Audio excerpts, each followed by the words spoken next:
Nobody tells you the real truth about retirement until it's almost too late.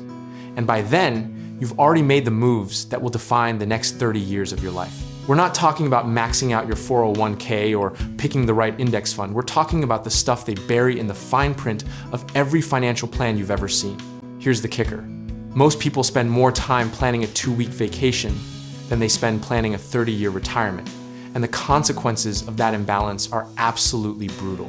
The average American retires with less than $100,000 saved, while experts say you need somewhere between $1 million and $1.5 million just to maintain a modest lifestyle, and that gap is not a rounding error, that's a canyon.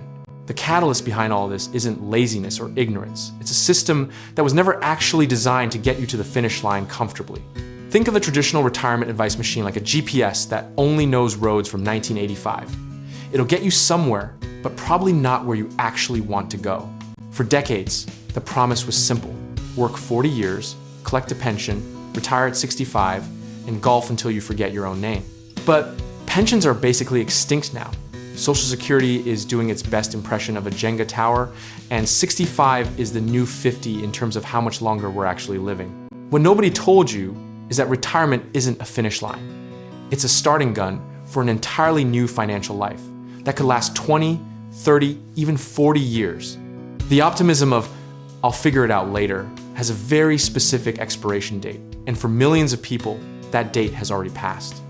The psychological weight of this realization is something the financial industry almost never addresses, because scared people make impulsive decisions, and impulsive decisions generate fees. But here's what the smartest voices in the room are quietly saying. The anxiety you feel about retirement is not a personal failure. It's a rational response to genuinely broken systems. Historically, every generation has faced its own retirement crisis. Dressed up in different clothes, the Great Depression wiped out savings, inflation torched purchasing power in the 70s, and 2 market crashes in the 2000s erased decades of progress for millions of near retirees. Each time, people said, "This feels different." And each time, the underlying pattern was the same. Those without flexibility got crushed, and those with diversified, disciplined strategies came out the other side. Here's the anecdote nobody puts in a podcast. A retired teacher once told me she wished someone had explained that her biggest retirement expense wouldn't be housing or food, it would be healthcare, which now runs the average retired couple over $300,000 over the course of retirement. She found that out not from her financial advisor, but from her first hospital bill at 68. The broader cycle is predictable people underestimate longevity, overestimate returns, and completely ignore inflation, and this pattern has repeated itself across every generation since Social Security was invented in 1935. The community of seasoned retirees and financial planners who have lived through multiple cycles will tell you the same thing. Time in the market matters, but time planning before the market matters more. Let's kill a misconception right now. You do not need to be rich to retire well, but you do need to start earlier than feels necessary and diversify further than feels comfortable. The idea that real estate, side income, or alternative assets are too complicated is the financial equivalent of saying vegetables are too hard to cook. It's an excuse dressed up as a barrier. The practical lesson history hands us over and over is this.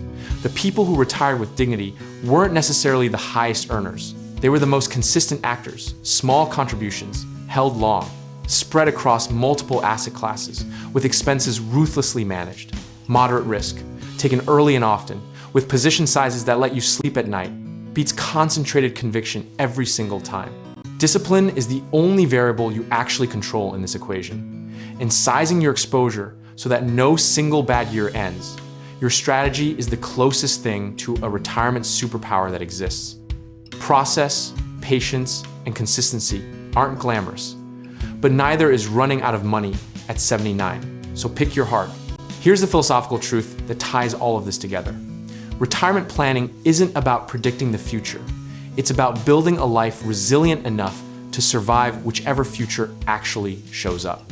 Whether markets soar or stumble, whether inflation spikes or cools, the people who prepared rationally and broadly are the ones who get to make choices instead of absorb consequences. And if you're sitting there feeling behind, that's okay. The second best time to start is always right now. and right now has an incredible track record of being better than someday. Whether you're thinking real estate, alternative income, or simply finding the right lending strategy to unlock your next move, check out our links in the description below and let us help you get started.